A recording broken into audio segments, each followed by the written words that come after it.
So a guy asked me, a guy who, we've been chatting a little bit, and he comments on my videos. Thank you. Seems like a good-hearted guy. He asked me, well, are you willing to sacrifice part of your land to create a community? And it's an interesting question, because ultimately I'm planning to do that with all of my land. But I want to do it with just the right people who will take care of it and not let it all get cut down for monoculture or just sell it.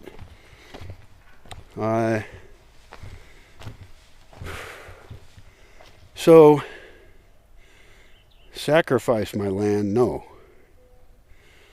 And the thing is, anybody asking that could easily buy their own land.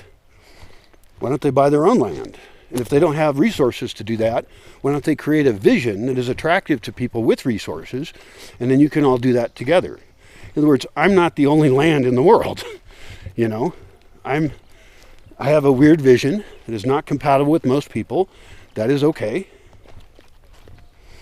And so I wonder if they would start thinking at that level of like, okay, well, how am I going to fund it? How am I going to not just be another person who's saying, hey, give me your land, let me take control? Because I've had a lot of people come to my land to visit who want to take control. And they want to do horrible things with it. And I don't want that.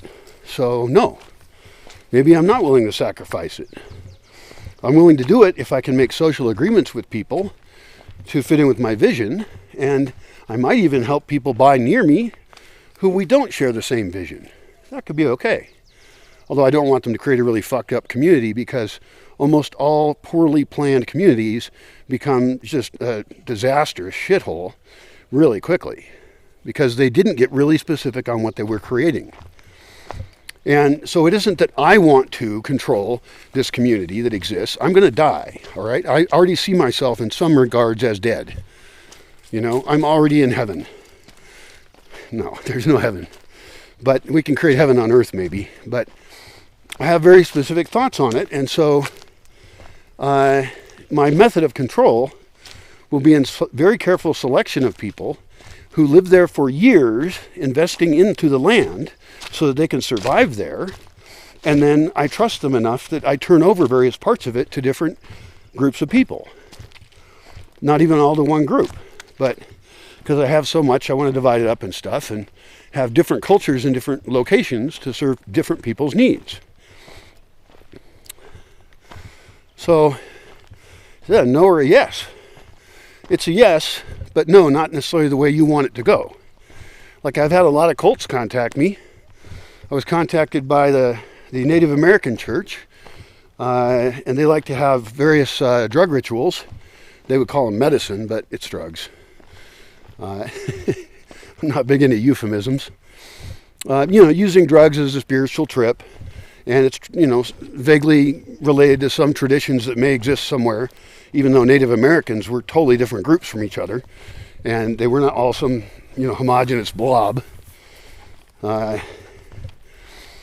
So I said no to them because they have had some legal issues, and because the spiritual part I'm just not into. And then one of the weirdest groups that contacted me was the Hebrew Israelites. No, the black Hebrew Israelites, which already, if you're going to look at my skin for a second, I might not fit very well into that group. And they're also known for squatting quite a bit, so they're not known as to be a good group. Also, they're not the original Israelites. They made that up. And so I just fundamentally think that they're delusional, and I don't want them to come in with their organization and take over my land. I mean, they seem just as racist as Black Hammer.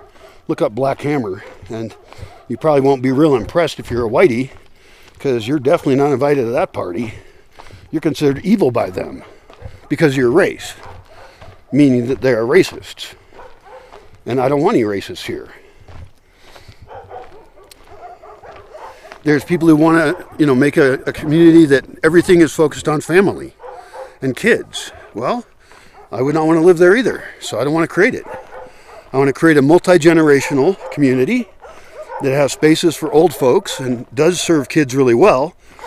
But, you know, we don't make kids into little dictators where we have to do everything that they say to do, or what parents say to do, using their children as excuses.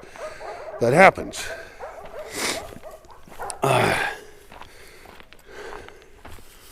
What other groups?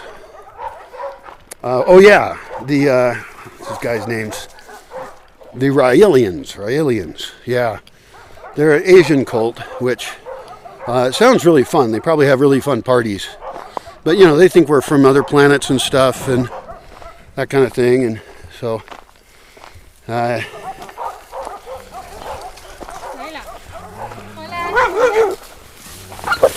no, knock it off. Passing by some doggies here.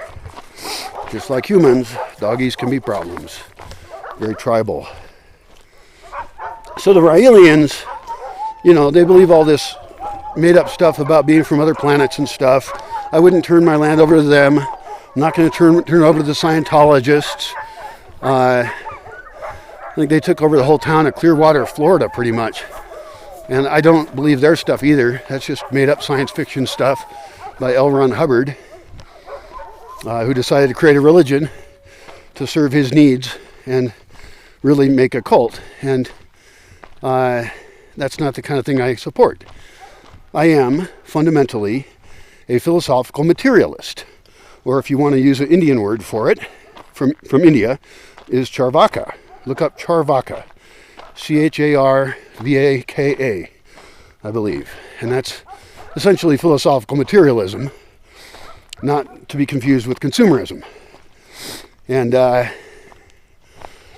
so no spiritual groups at all. I think spiritual stuff always correlates with oppression, just about. I'm unfortunately very experienced with that, and in various ways. Even vague spirituality I'm not into. Now, I'm not against yoga or meditation. Fine, do that stuff. I mean, basic, you know, stretch your body out kind of yoga. I still have to evaluate yoga, whether the actual Hindu concept of yoga is really pseudo-spiritual or not. It probably is.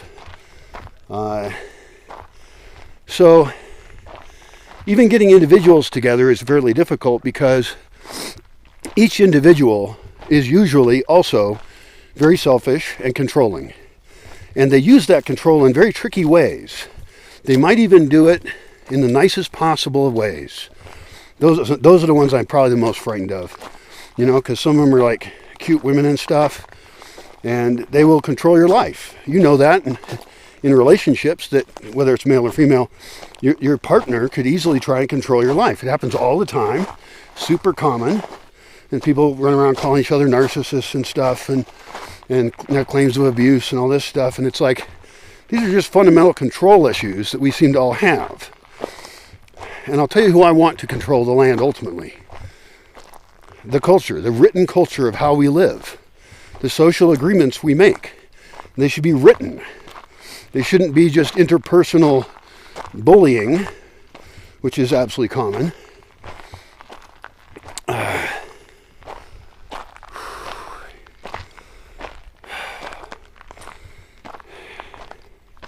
And that's going to be tricky to develop. And it won't be like I want to develop the one true way of living. No, I want to develop a few true ways or good ways of living that people have social agreements to follow. And that reduces conflict by 80%. That's actually very open and accepting of many ways of being. So, yeah. God damn, there's a lot of traffic on this road today.